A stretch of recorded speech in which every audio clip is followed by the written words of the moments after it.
Why the 12?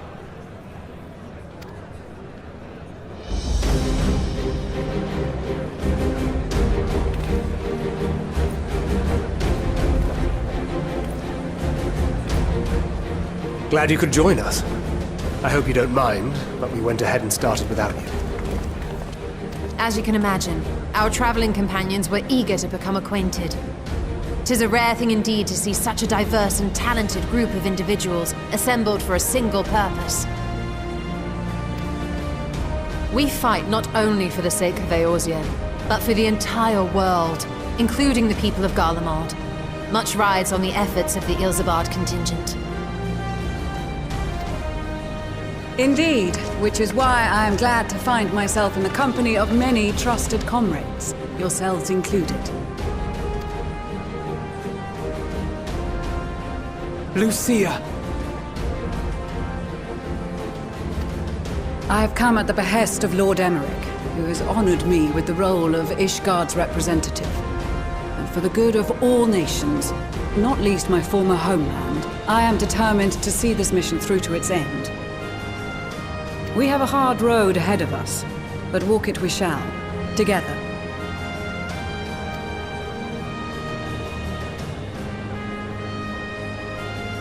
We too welcome this opportunity to work together once more. I have faith that, if there is a way to resolve this conflict, we will find it. Allow me to introduce you to the rest of our company. Everyone! If I may have your attention.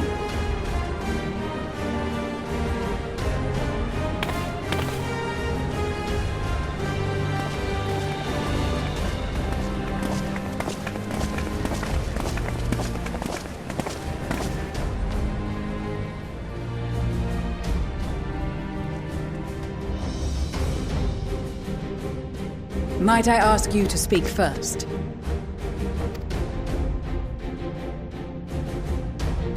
If I must. I am Arun Senna, spokesman for the Gridanian delegation. Here on behalf of my esteemed sister, the Elder Seedseer. We shall provide support and protection to those in need during our time in Garlemald. To that end, I am joined by healers selected by the Conjurers Guild, with the Order of the Twin Adder's Finest serving as our escort.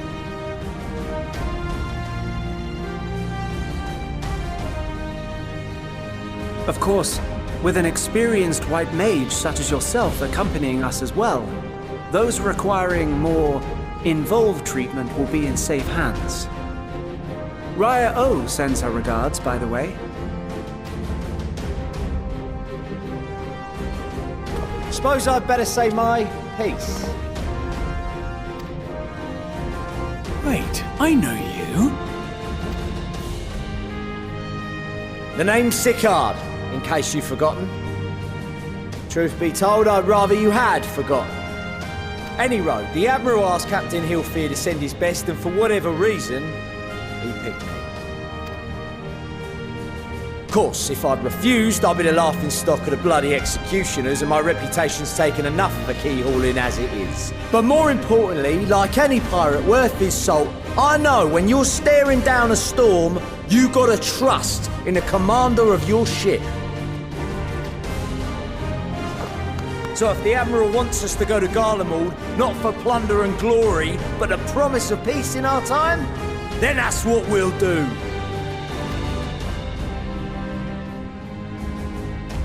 Since we all know how much the Empire loves its steel, we thought we'd bring along a few smiths to make the most of it. Give them a pile of scrap and they'll cobble together anything you fancy. Of course, just like the Gridanians, we got fighters of our own. We might have come with a more constructive purpose in mind, but we're more than capable of cracking skulls, believe you me. Well, you're certainly raring to go. Then again, so are we. The most dependable warriors of Uldar and Alamigo have assembled at the Sultana and General Aldin's behest.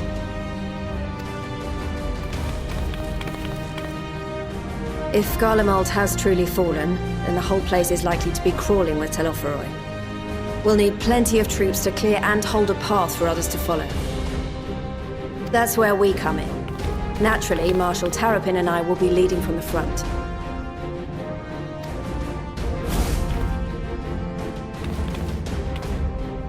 It's been some time since I last saw you in your element on the battlefield. From what I've heard, you've become pretty fearsome yourself. Master Matoya? The Avatar of Destruction?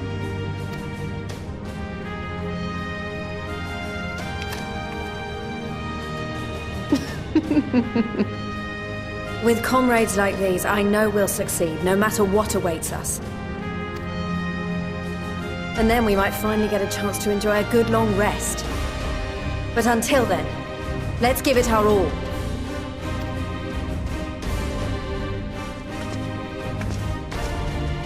As for Ishgard, we Temple Knights have come in force to uphold our nation's commitment to the peace and welfare of our allies.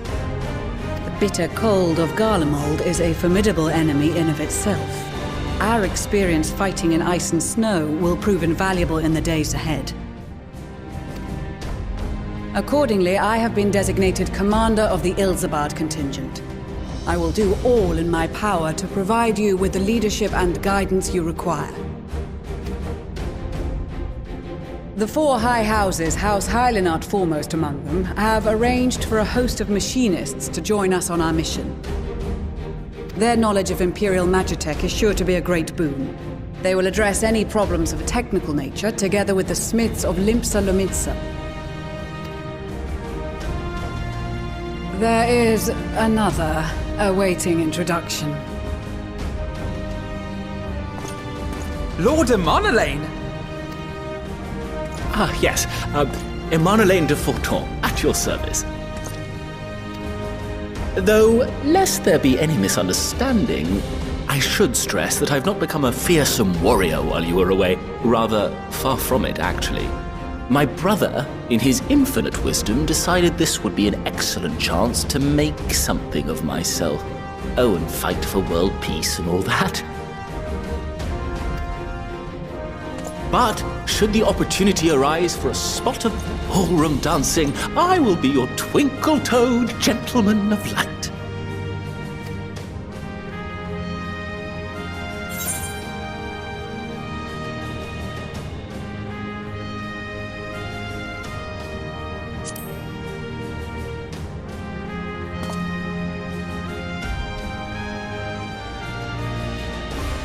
Huzzah! I cannot wait to regale Honohua with my tales of derring-do. I believe that concludes introductions for the Grand Company of Eorzea. Our allies from the Eastern Alliance were due to arrive some time ago, but it would appear they have been delayed. Would that be the Shinobi of Doma? Actually, they've been tasked with relaying messages back and forth between the various Eastern nations. According to Lord Hien, however, an equally capable company of warriors has been sent in their stead. Out of my way, you preening fool!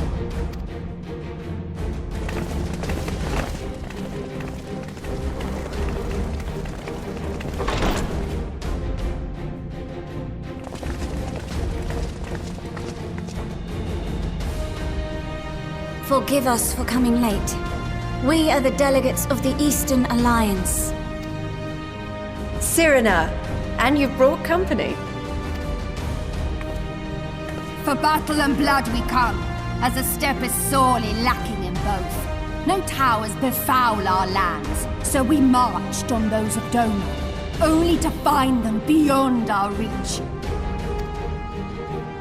But now our thirst for slaughter will be slaked. No quarter to the enemy! Sadu Hatun, no.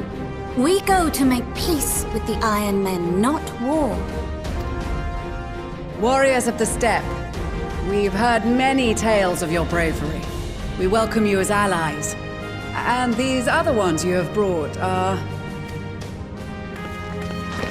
members of the Dalmascan resistance group, Lente's Tears.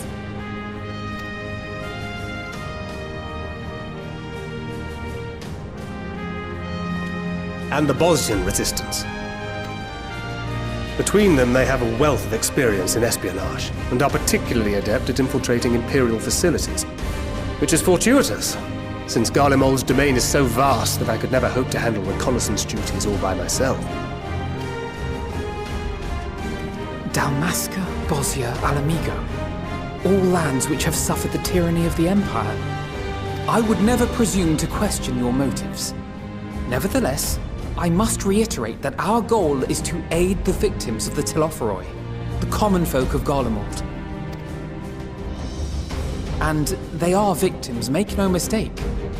Though I understand that many may struggle to see them as such. You're more right than you know. For every one of us that answered the call, there were a dozen that refused. Not only in Alamigo, but everywhere we went. And who could blame them? The Empire's always been the enemy. But after seeing what we've seen, fighting and working against and with Garleans, there's no denying the simple truth. They're just people. No different from you or I. They've got their share of liars and murderers, but so do we. So do we all. Fordola, who once swore herself to Garlemald, has proven herself a trusted ally time and time again. Every Eorzean here knows Cid Garland, the Imperial defector who shared with us countless technological wonders. Gaius bloody Baelsar himself is working to help rebuild Werlid, a nation he once conquered. So you can believe me when I say that every fighter here understands and accepts that the Imperials are not monsters and are deserving of help. Or at least that they were able to put aside their feelings for the greater good. It won't be easy, but we're all determined to make this world a better place.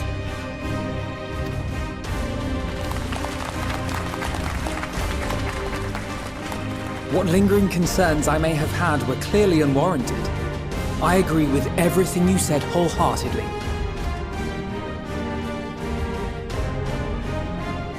Then we are in accord. Now, let us review our strategy. To reach the Garlean capital in northern Ilsabard, we must cross the central mountain range.